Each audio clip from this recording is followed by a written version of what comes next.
Welcome to the World Resilience Summit. I'm Dr. Symeon Rodger. In this segment, we're going to find out if you will survive the 21st century metacrisis, a term coined by Benjamin Castillo that wonderfully sums up the perfect storm of disastrous things that are hitting us all now at the very same time.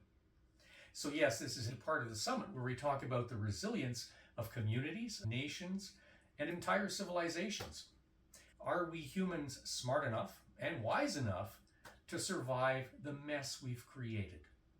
Let's find out. Welcome to this exploration of this most pressing issue of our time, the 21st century meta crisis.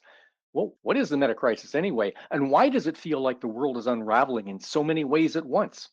And most importantly, how can we as individuals and a collective reclaim our agency to create a better future? Let's dive in. First, I have to make a disclaimer because given the politically polarized times we live in, you may find yourself saying at certain points in the presentation, Dr. Simeon is a far right nut job. Or at other points, you may be saying, he's one of them far left socialists come to destroy our country. I assure you he's neither. Everything you're about to see has been developed with one single optic in mind, the resilience optic, which is this: what will make human civilization more stable and sustainable versus what will weaken and destroy it. So, those two things, more stable and sustainable, that is the resilience optic, and that is how we've addressed everything here. The other issue is that when I say meta crisis, your mind may very quickly think of the current administration in the White House and the chaos that administration has unleashed on the international security architecture, the world economy, and indeed on its own people. However, that is not what this is about. And I really have to emphasize that. You see, the meta crisis preceded all that. And we would still have to face the meta crisis even if the other party had won the last US election. The train would be coming down the tracks regardless. The current US administration is just one symptom of a much larger picture. The meta crisis is not just one problem, it's an interlocking series of wicked problems. Why wicked? Well, they're wicked because of their severity and their interconnectedness. From environmental degradation to economic inequality, political polarization, and personal disconnection, the challenges we face are vast. They are interconnected. The prefix meta emphasizes the interconnected nature of these problems, that every area of the crisis will affect several others, making it impossible to address each issue in isolation. The futility of addressing one issue at a time seems to cause our left brain dominant culture to freeze up. It's as if rationalism has reached its limit and our old cognitive toolbox is no longer relevant. And indeed, that may in fact be the case. We could call it a pan crisis because it's a crisis of every area of society and life in general at the same time.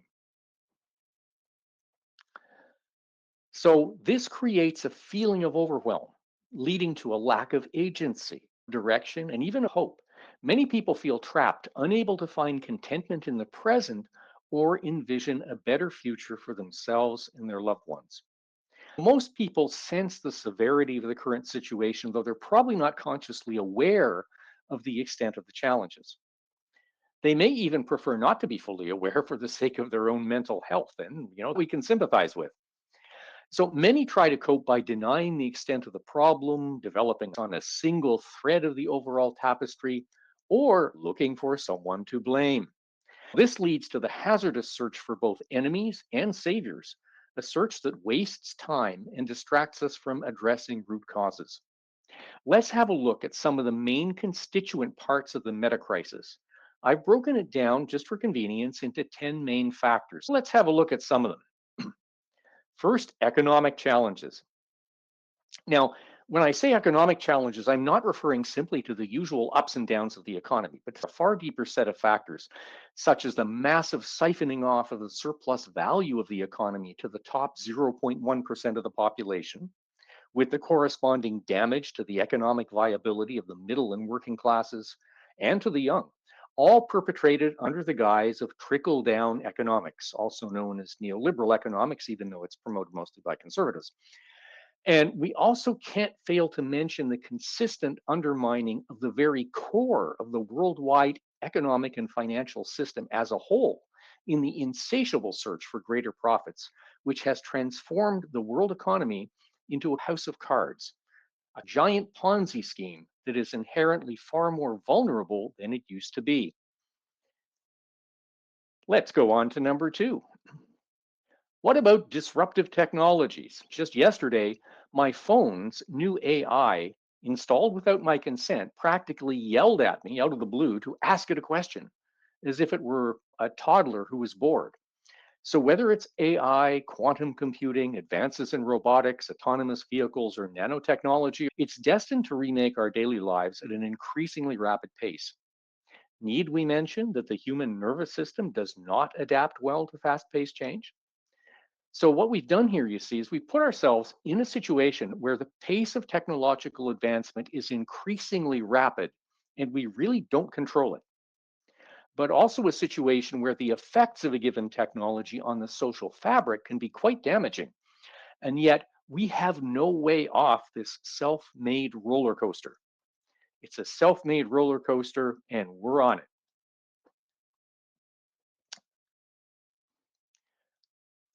Number three, the ideological capture of democratic institutions. Whether it's far left cultural Marxism undermining the tried and tested civilizational values of the Western world, or whether it's far right ethno religious nationalism that craves power at any cost, these extreme ideologies have two things in common, and you must be aware of them. They are both fundamentally fascist at their core. What does that mean? It means they brook no opposition. They will use any means that they can get away with to crush opposition. They have both demonstrated that time and time again. That's the first thing. And secondly, both of them are corrosive to the Enlightenment values that have made possible nearly all of our considerable civilizational progress over the past 3 centuries. We have made, as a civilization, a ton of progress in that time. It cannot be underestimated how much progress we have actually made. So, with that in mind, we have to be very aware that institutions can be and have been captured, and we've got to take them back if we want to move on in a productive way. Next, worldwide demographic collapse. Now, this one is really hard to process for those of us who grew up hearing nonstop about the perils of overpopulation. The fact is, though, most advanced societies worldwide are undergoing a population implosion that portends all manner of economic stress. And for some countries, such as China and Russia, that stress is probably going to be terminal. As geopolitical analyst Peter Zion has put it with reference to China, welcome to the last decade of the People's Republic. The fact is, we've spent the last 500 years assuming population growth and therefore economic growth. We have no economic model for handling the economic stresses of a shrinking population, much less for thriving in such a situation. On we go to number five, challenges to the rules-based international order.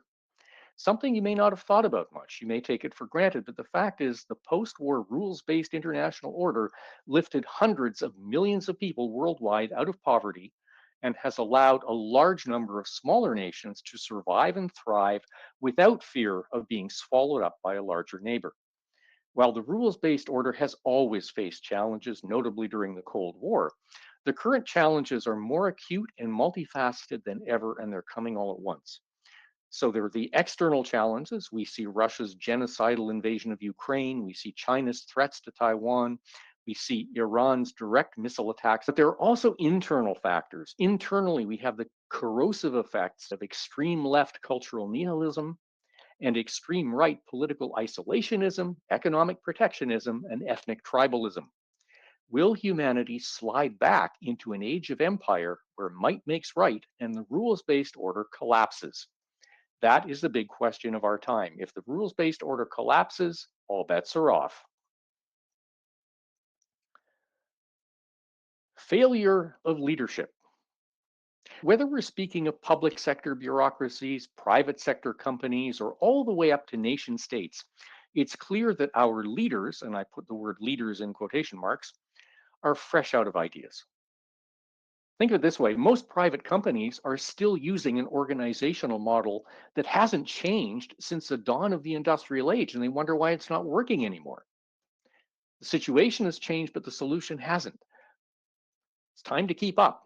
And there are ways to do that for sure. On the governmental level, we see the same old solutions being enacted that have long since failed to solve anything because, frankly, most people in leadership positions, irrespective of where they are on the political spectrum, are fresh out of ideas. Beyond that, our socially accepted standards for leadership have been steadily eroded.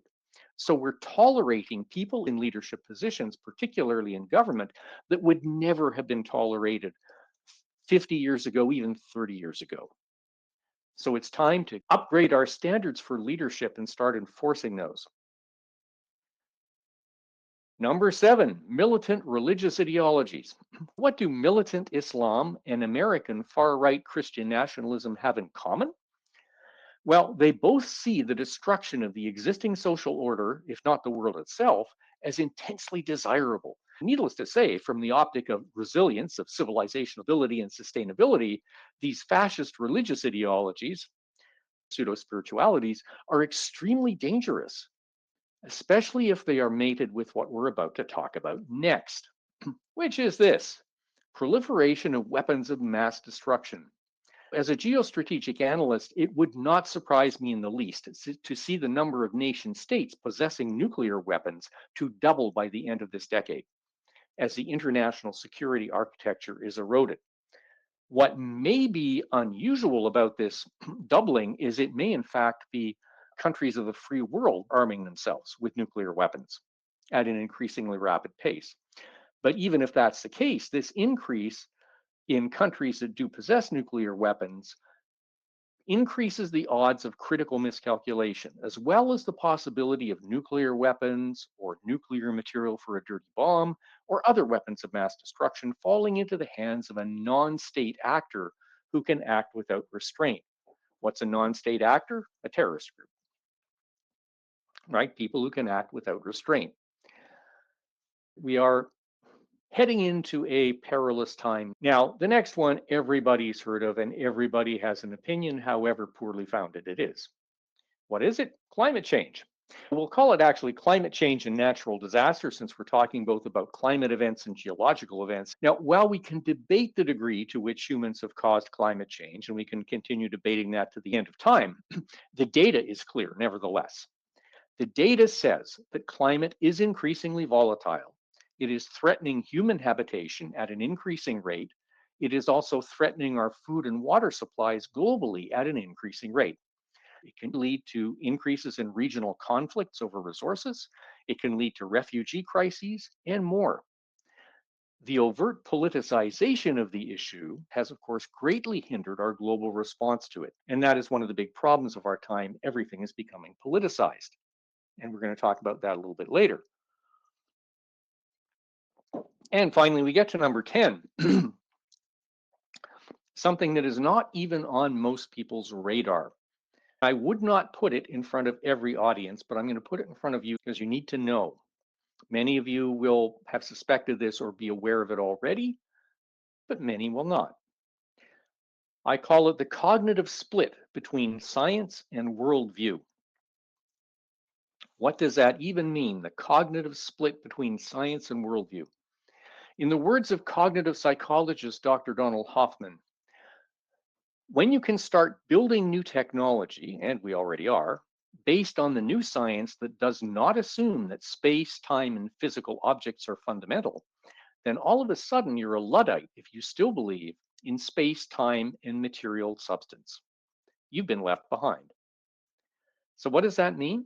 It means that even though the Newtonian worldview, the worldview of a mechanistic universe where time, space, and matter are solid and real, was disproven 120 years ago, even so, everyone in our civilization still lives and thinks as if the world were in fact Newtonian. Nearly every single human communication you have received since birth has reinforced that the world is solid and real. It has reinforced that the world is a threatening place. It has reinforced the idea that your mind does not have any effect on your external reality. Nothing could be further from the truth, as it turns out. In other words, we're living through an incredible disconnect between what science can now prove about the nature of reality and what we assume to be true. The only question is, how long will it take us to internalize that fact? When we do, it has the potential to produce the most profound revolution in human consciousness that we have undergone in known history. So that's a quick look at the meta crisis. Now we're going to switch gears. Now that we have an overview of the meta crisis, we're going to look at the factors driving the meta crisis. So, what drives the meta crisis? You'll notice that, with the possible partial exception of climate change, all 9 other factors of the meta crisis are 100% driven by human activity. So, the meta crisis is not just an accident of history, right? It's the outcome of generational trauma, flawed foundational ideas, and outdated paradigms. For example, the seeds of many of today's economic and social problems were planted decades ago. Post war utopianism, while well intentioned, gave rise to technocratic systems that prioritized efficiency over equality, leading to environmental destruction, numerous housing crises, and growing inequality. So today, all of our systems, government, its economy, our public institutions, are essentially patching over problems rather than addressing them at their core. The result of this patching is that it increases complexity. Complexity has increased and accumulated to the point where real change often feels impossible without massive upheaval. We've spent decades using duct tape. So, in the midst of this unprecedented chaos, the question now becomes, what can we do to take care of ourselves and positively affect the situation? This brings us to reclaiming our personal agency. Reclaiming our personal agency is the first step. We have to reclaim our personal agency before we can reclaim our collective agency. That simply makes sense. So, what's the first thing we can do? Well, paradoxically, I'd like to suggest the first thing we can do is take a step back rather than diving in full force. You see, we're saturated by nonstop news, mostly about the next thing we should fear or hate, that it's time for a media cleanse, or what some people call digital detox. For some people, this means shutting out all the news for a few days or a week. I'm not saying you should stick your head in the sand and pretend all this is going to go away. Trust me, the meta crisis will still be there when you come back.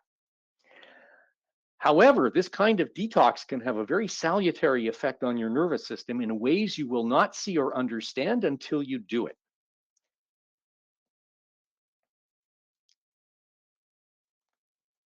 Next, we want to reevaluate our news sources and the perspectives they offer. You see, the big issue here is that in our world of dumbed down political discourse, all of the issues are grossly oversimplified, every single issue. So, whether it's abortion, immigration, economy, or whatever else, the politicization of the issues has led us to a place where rational discussion is impossible. We've made it impossible by A, weaponizing each issue, and B, grossly oversimplifying each issue. I'm going to demonstrate this by doing a deep dive into just one issue. I'm going to do a deep dive into DEI, diversity, equity, and inclusion. And that simply is an illustration. So it's useful to look at each major issue or issue cluster through the lens of resilience, always keeping that resilience optic in mind, stability and sustainability. And of course, to ask ourselves about our own biases. Now, keep in mind that bias may or may not be a bad thing. Everybody has biases. It will depend on the accuracy of your bias, but it's vital to know you have them. And we have to admit to ourselves we all have them. You can even go through the useful exercise of arguing the other side's point of view on an issue just to see if they actually have a point, because usually they do. No, that's just the beginning of regaining personal resilience and agency. That's the intellectual part. Okay, but now it's time to go beyond the intellectual. It's no secret that modern man is, to use a clinical term, an emotional mess. We have an epidemic of alienation, loneliness, anxiety, and depression, just to name a few of the symptoms. And all of this comes about because, as a culture, we live in our heads.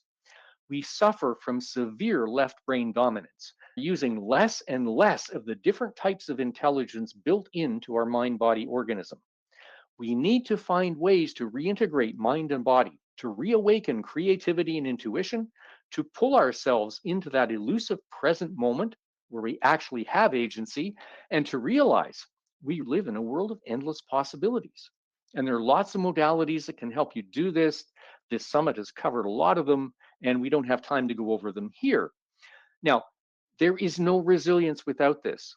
Even if you win an Ironman competition, how resilient are you really if your nervous system is dysregulated, you're popping anti anxiety meds all day long, and your thinking is controlled by your past traumas and conditioning? So we have to get on the path to true inner resilience. And now we can talk about what we're going to do after we've reintegrated mind and body, which is to reclaim our collective agency. When I was growing up in Canada in the 60s and 70s, it was an interesting situation because we had solid institutions. There was a great deal of public trust in institutions. Government decisions seldom intruded on private life. The banks paid you interest. Remember those days? Society seemed like a well oiled machine that was confined to our little corner of the world. While that might seem like paradise and exactly what you'd wish for, there was an issue here. You see, it leads to a passive population. And when a population is too politically passive, three big weeds grow in the garden. Even in any democracy, this is going to happen. The first, a political elite that grows increasingly out of touch with everyday life.